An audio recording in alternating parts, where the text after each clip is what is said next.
Hello, my name is Simon, GM8NYV. Here a CR100, or the part of one. This was passed on to me by a radio ham friend of mine. He was going to restore it, but he didn't have the time really, so he's passed it on to me. Now, I had one of these when I was a teenager back in the 1970s, so that's quite a while ago, and I have fond memories of it.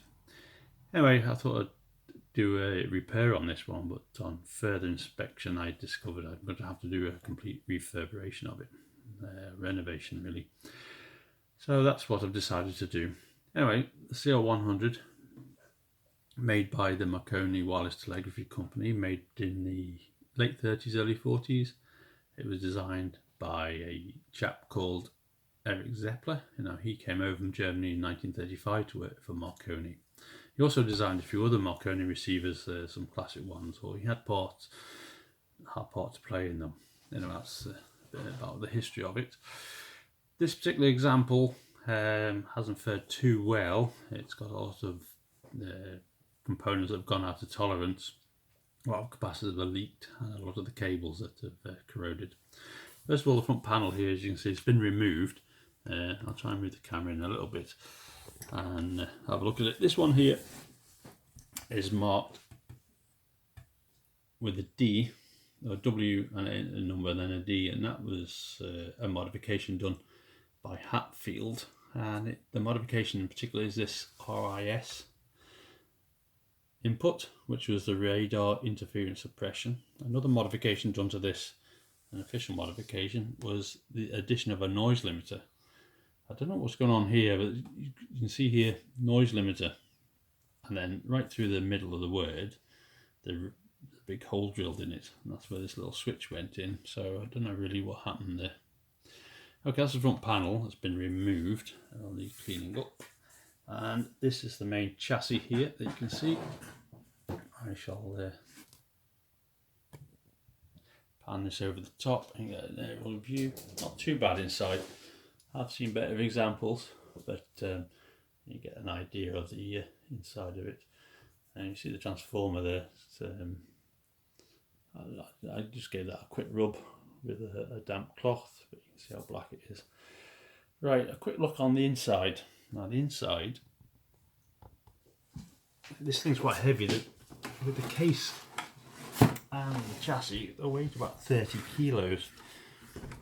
Now then, you can see a big gap in the middle here. That's where the coil pack was. The coil pack's down in the box somewhere, which will need a lot of restoration as well. Now, as you can see, it's had a few repairs which I'll need to redo. And then looking down here, I'm not sure how you can see, that's very clear.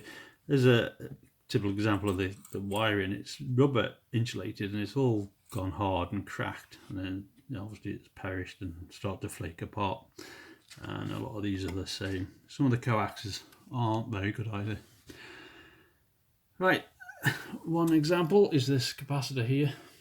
You see the cables have all corroded.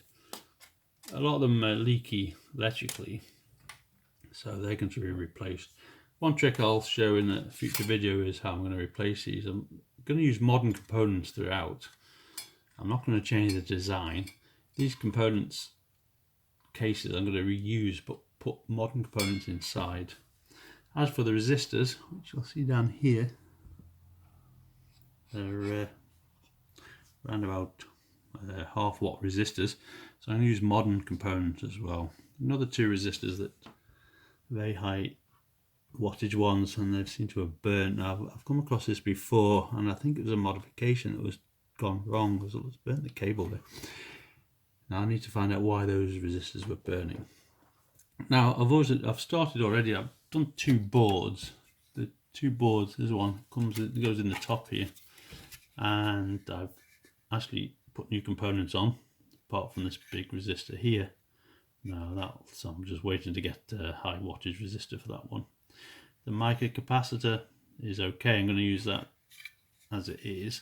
The other resistors are all modern half watt resistors. You can see underneath I've labelled them label the name, so the resistors. They make it easier to reinstall it, I suppose. And there's another little one here, and I've done that as well. These boards are cleaned up quite nicely. There is an insulation piece that goes on the back. And these are the other two tag strips which I'm going to tackle next.